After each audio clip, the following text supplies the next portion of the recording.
informasi tadi. Dan informasi itu diperoleh teman-teman BPBD dan Polres Sidoarjo yang kemudian langsung menerjunkan tim ke lokasi kejadian. Ya. Baik, Pram? Baik. Ya, Pram, suara ini saya sudah diturunkan tempat untuk korban yang dijagakan di lokasi.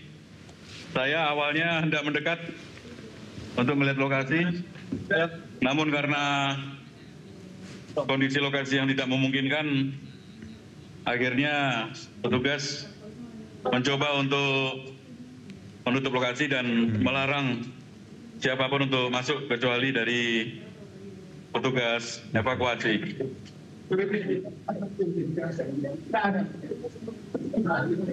Baik, Pram? Pram?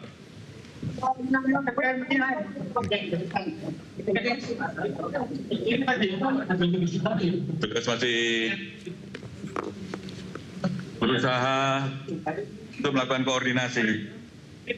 Dan memang bencana ini cukup mendadak dan mengagetkan semua pihak.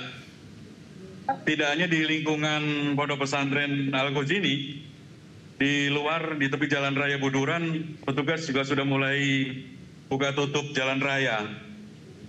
Hal ini diperlukan sebagai upaya untuk melancarkan proses evakuasi korban yang dilakukan oleh tim ambulan. Tercatat ada lebih dari 10 unit ambulan yang siaga di lokasi saat ini.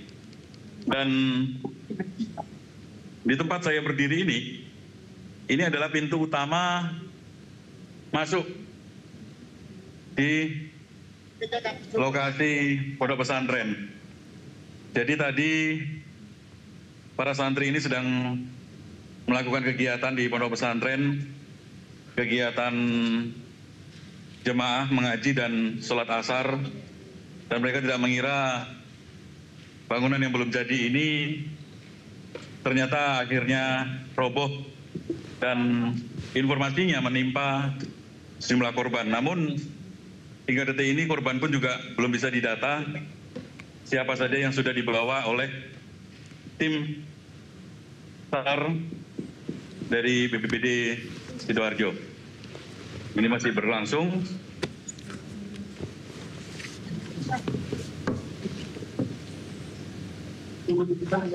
Baik, Pram, izin saya bertanya beberapa hal, Pram. Kalau Anda tadi berada di lokasi bahwa proses evakuasi sedang berlangsung, walaupun mungkin masih sangat dini ya, Pram, ada kemungkinan berapa korban yang tertimbun. Kalau saya baca dari media online yang saat ini mulai mengabarkan bahwa ada sekitar 100 santri saat kejadian sedang berjamaah, Pram.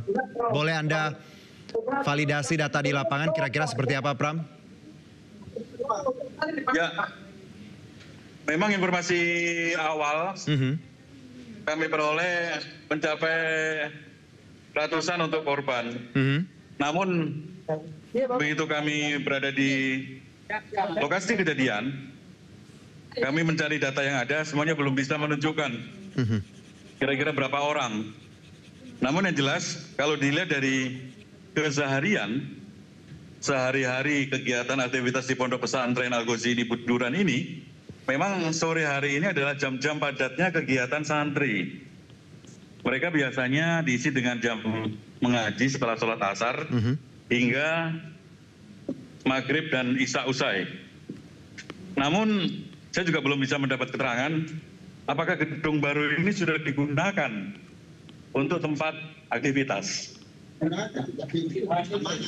Oh, gitu ya. Baik, ini saya mencoba mencari tahu informasi yang dari tim evakuasi. Ya, Pak. Dari informasinya, gedung yang itu sebenarnya digunakan nggak tadi itu? dipergunakan. Gitu ya. Ya. Kalau dari tim evakuasi menyebutkan memang banyak korban yang ada di balik gedung yang runtuh ini, namun saya belum bisa memastikan. Dan informasi yang kami terima barusan, ternyata memang ada aktivitas jemaah di gedung baru ini. Gedung ini memang sedang dalam renovasi. Tadi tahu? Oh, baik. Saya mencoba untuk mencari tahu. Sementara suasana di depan sendiri semakin bertambah ramai, tidak hanya dipenuhi oleh santri atau keluarga besar pondok pesantren, namun warga luar pun juga sudah mulai berdatangan di lokasi kejadian.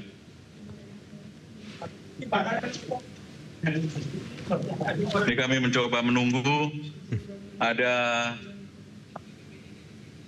korban yang kelihatannya berhasil dikeluarkan dari balik reruntuhan.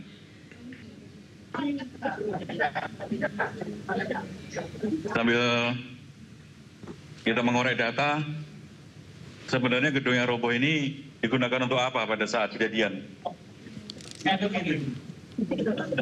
Baik, Pram, untuk korban-korban yang tadi Anda sebutkan baru ditemukan, bagaimana kondisinya secara visual yang Anda lihat, Pram? Apakah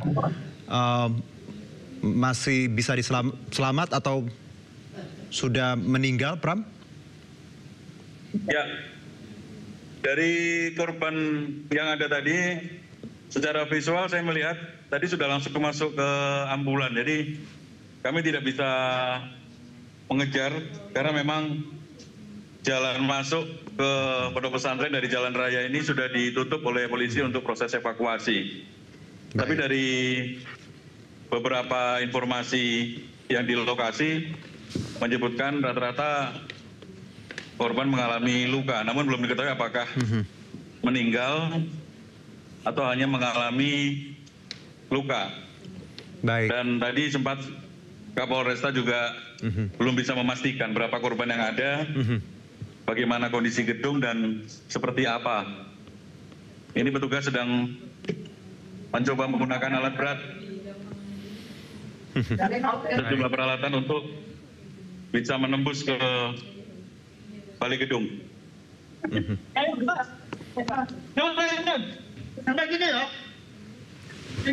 Baik, Pram, bahwa tadi Anda menyebutkan sore hari memang jadwal yang padat ya di pesantren ini karena mereka mengaji setelah asyar menunggu maghrib seperti itu.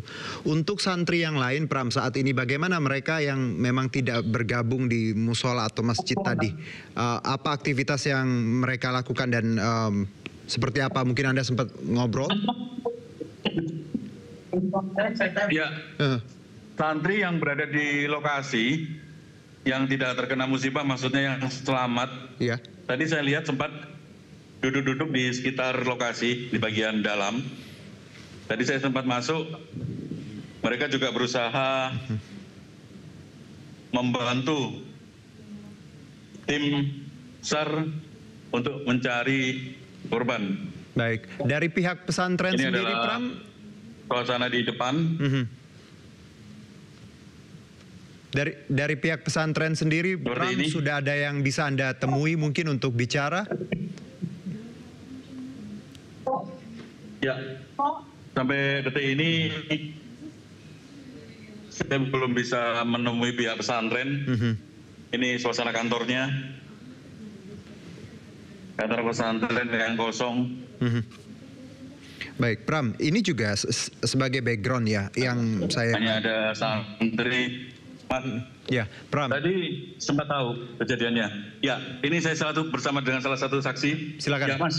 Di saat pengecoran di sana, ada retakan dari tengah, Pak. Hingga dari atas itu jatuh, terus ke bawah itu semakin menindih dari yang bawah pada saat sholat jamaah, Pak. Jadi di lokasi waktu itu sholat jamaah asar. Oh, emang gedung itu digunakan untuk sholat atau bagaimana? Untuk ke atasnya kurang lebih untuk ada kegiatan besar atau gimana mungkin untuk itu Pak. Kalau di bawahnya memang untuk sholat jamaah sholat. Oh gitu ya. Ada berapa orang di dalam gedung tadi? Kurang tahu Pak.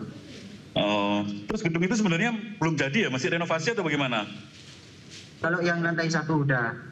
Lantai 1 udah jadi. Terus yang renovasi yang belum jadi? Itu waktu di atas itu kejadian waktu pengecoran. Oh, jadi di bawah ini digunakan, di atas untuk mengecor gitu? Oh, ini sejak kapan pembangunannya itu? Terus kalau boleh tahu kejadiannya tadi seperti apa, Mas? Ya karena ada retakan dari tengah. Mungkin terbebani dari atas. Oh, seperti itu ya. Baik, terus kemudian tadi gimana? Pertama begitu roboh, ada berapa santri di dalam gedung itu? Itu udah nggak bisa dinalar dengan pikiran Pak. Sehingga kita itu tidak fokus untuk ingin bantu dari sekian teman-teman yang ada di dalam. Ada yang terjepit, ada yang sebagian meninggal. Ada puluhan, ratusan santri dalam? Ya, semua totalnya santri kurang lebih 1.500 Pak. Santri baik. Yang di dalam gedung itu? Kalau di dalam gedung saya kurang tahu. Pram, Memang aktivitasnya memang waktu itu apa? Iya. Mengaji atau? Sholat, waktu sholat jamaah asar. Iya. Sholat jemaah asar ya? Mas Pram, Jadi izin. saat sholat jemaah asar tiba-tiba langsung runtuh itu? Ya nggak langsung, mungkin waktu wiritan atau gimana. Ya, oke baik. Terima kasih Mas. Iya. Dengan Mas siapa? Muhammad Wafik. Muhammad Wafik. Ya, Pram, izin. Ya. Ya, kami dapat informasi Pak Wagub ya Emil Dardak saat ini sudah berada di lokasi. Benar Pram? Bisa Anda cek?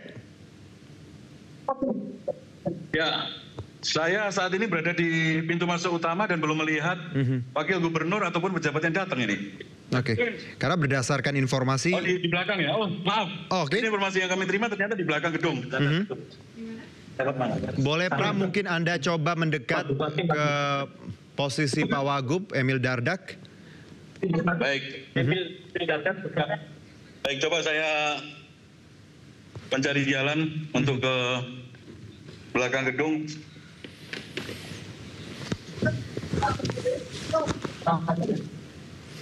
Ya pemirsa seperti Ini yang sejumlah sebutkan Pram tadi unit bahwa ambulan disiapkan.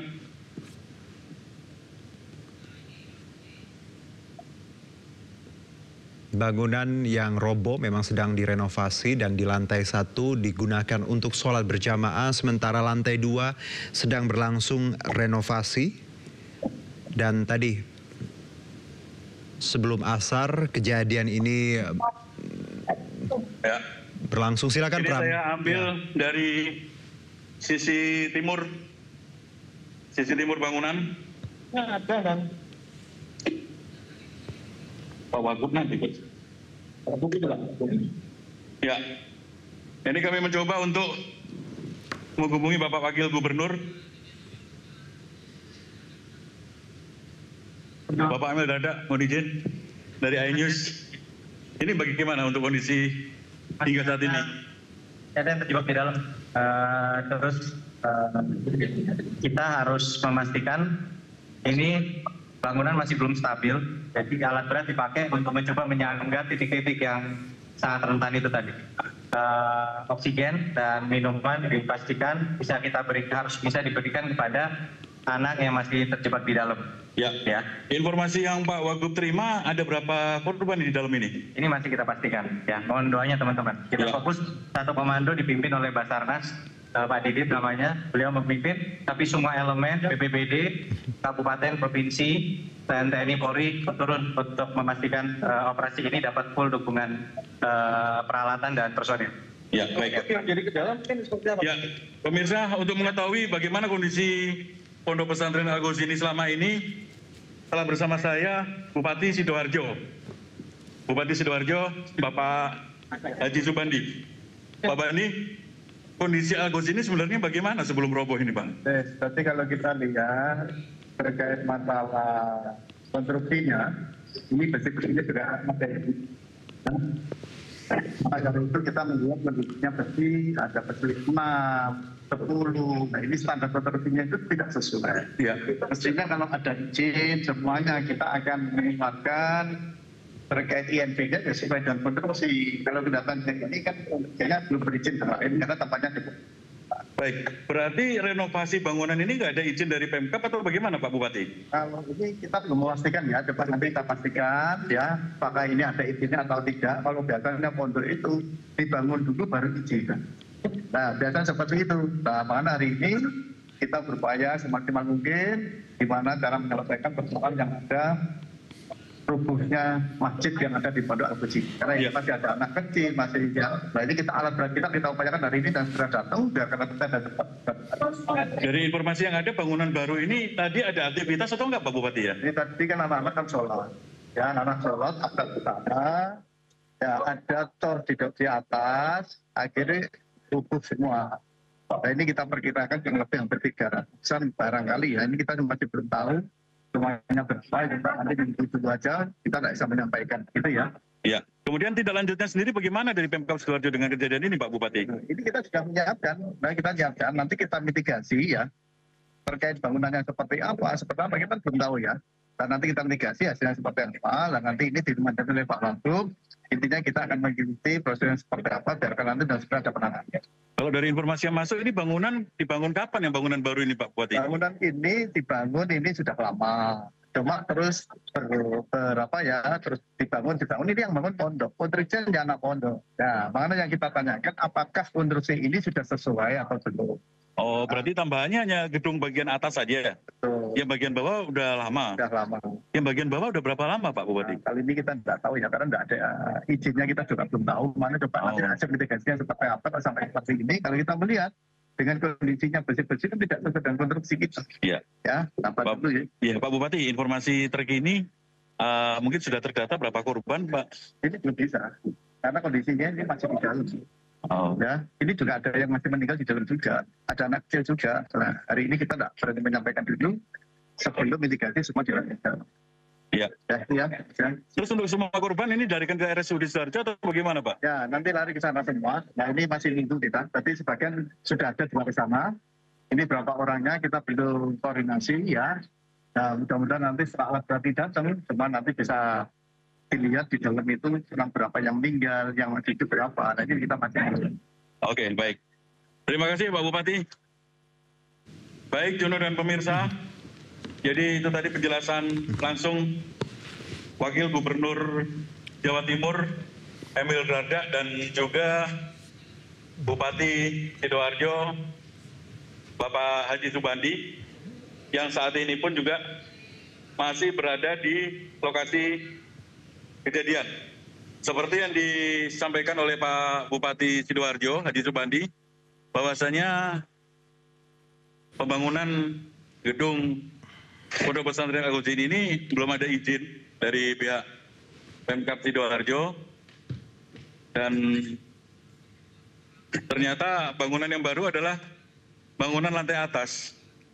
Sementara bangunan bawah ini sebenarnya sebelumnya sudah ada, cuman saat ini tengah diselidiki apakah konstruksi ini sudah kuat atau belum sehingga menyebabkan adanya musibah runtuhnya bangunan yang berada di tengah, tepat di tengah bangunan utama Pondok Pesantren Al-Fuji ini.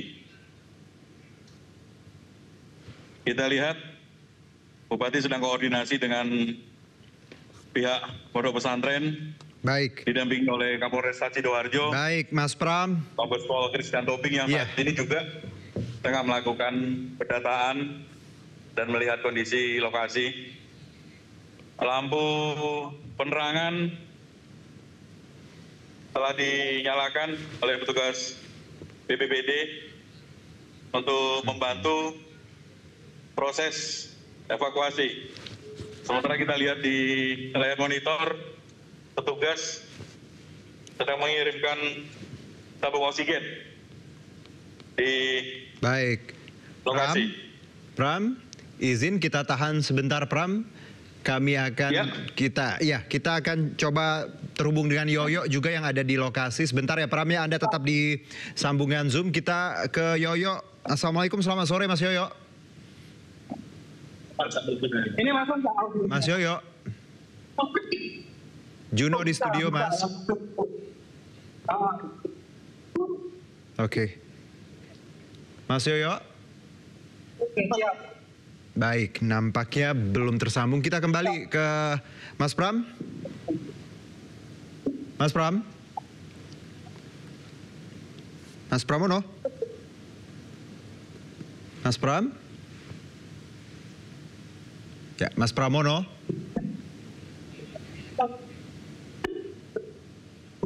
Baik.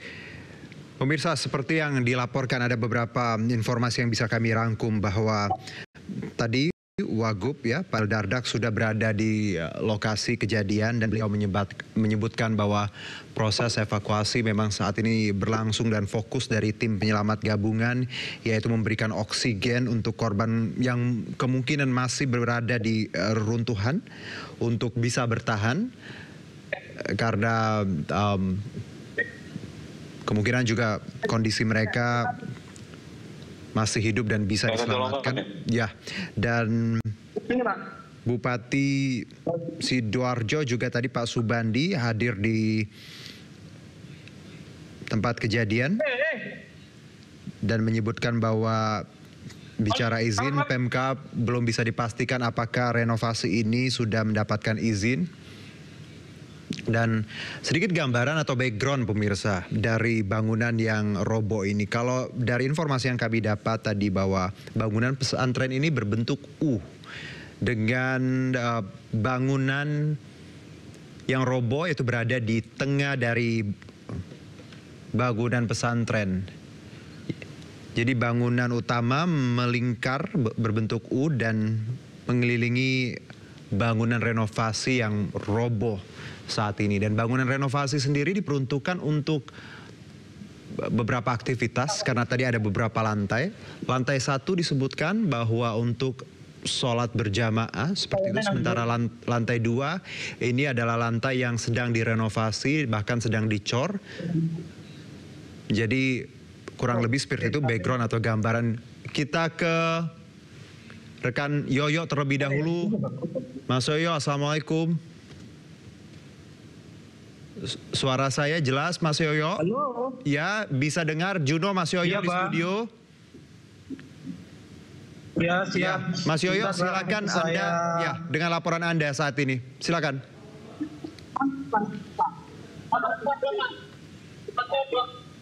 Ya, pemirsa, di layar kaca Anda nampak barusan melintas alat berat yang baru tiba di lokasi kejadian dan alat berat tersebut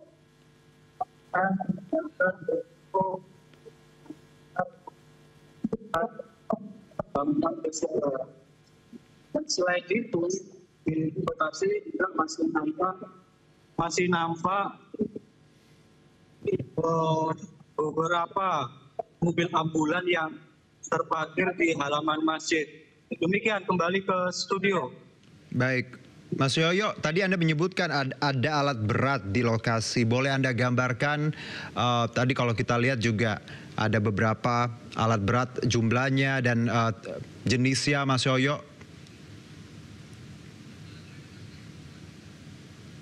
Ya, pemirsa, sejauh ini yang masih tampak terlihat seperti yang ada di layar kaca, masih nampak hanya ada satu unit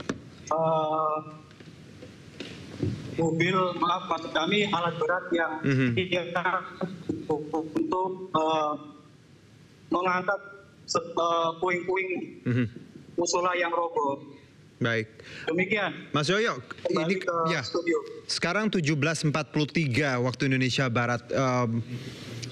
Tentunya ini sudah mendekati maghrib dan ya kalau kita lihat memang penerangan sangat minim. Bagaimana dengan kondisi di sana? Saya lihat juga bahwa evakuasi ini dibantu lampu ya, Mas Toto, karena jam sudah mendekati maghrib seperti itu.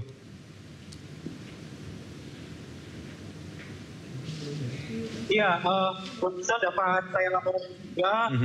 Nah, memperlancar proses evakuasi bangunan, telah disiapkan lampu untuk menerangi proses pengangkatan puing reruntuhan. Dan saat ini dapat kami laporkan juga di wilayah Sidoarjo beberapa saat yang lalu telah berkumandang adzan maghrib, sehingga lokasi nampak gelap ketika tidak dapat cahaya dari lampu.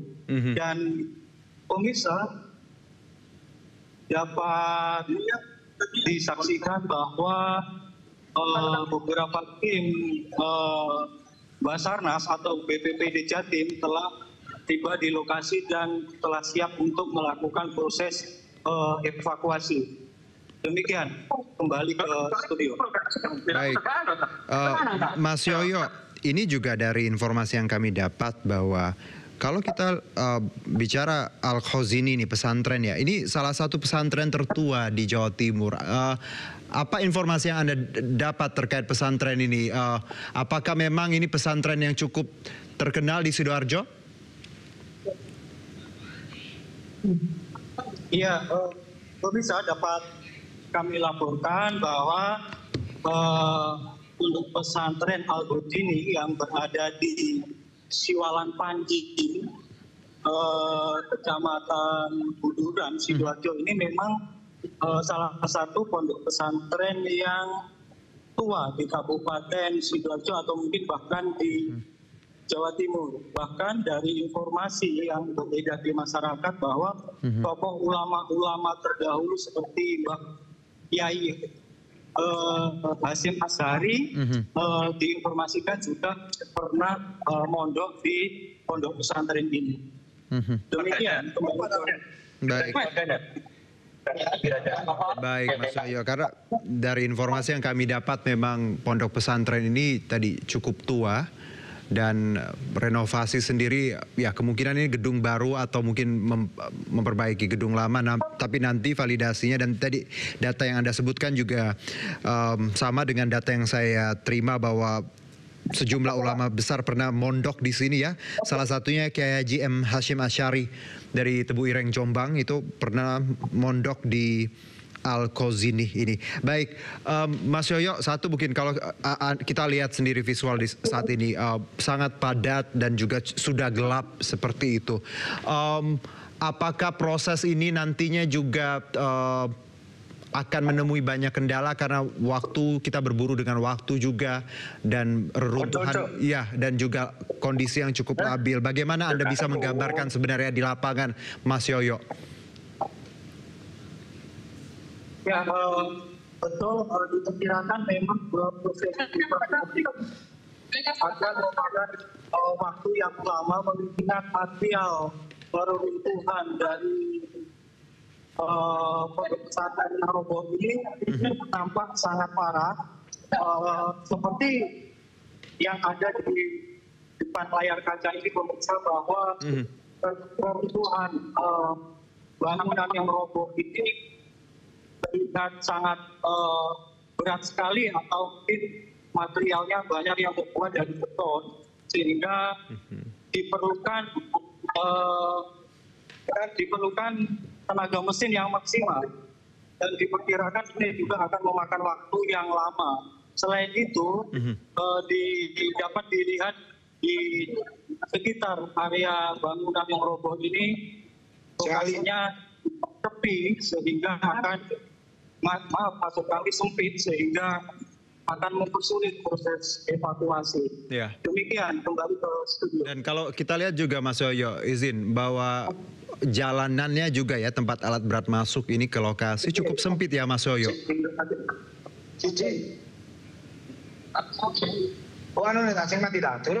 Mas Yoyo.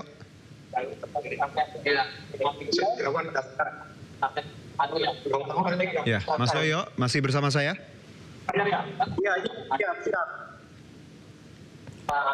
Ya, di lokasi pondok pesantren ini atau tepatnya di bangunan yang roboh ini memang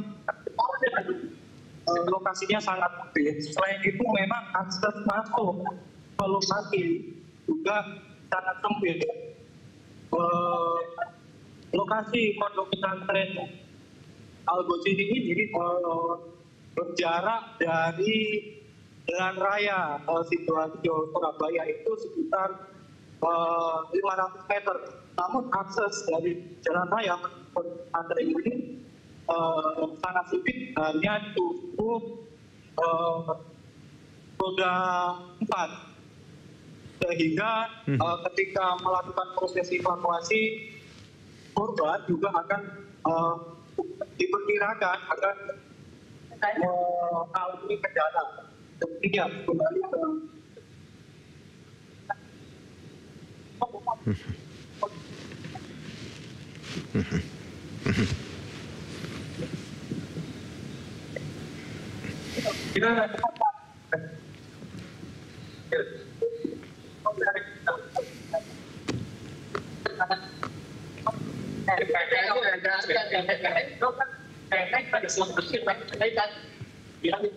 ada yang kita bisa tapi tempat itu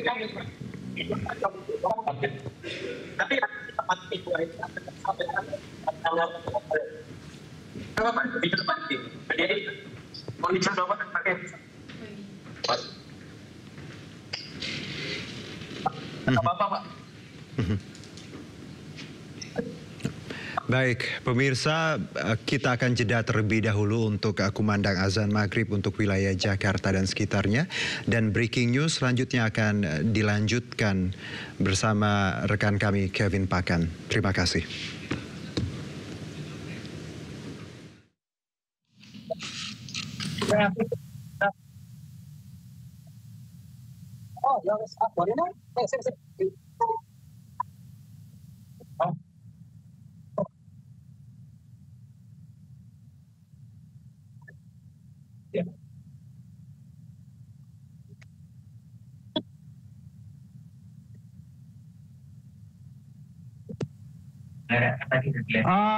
Mas Jayo, Mas Pram, monitor.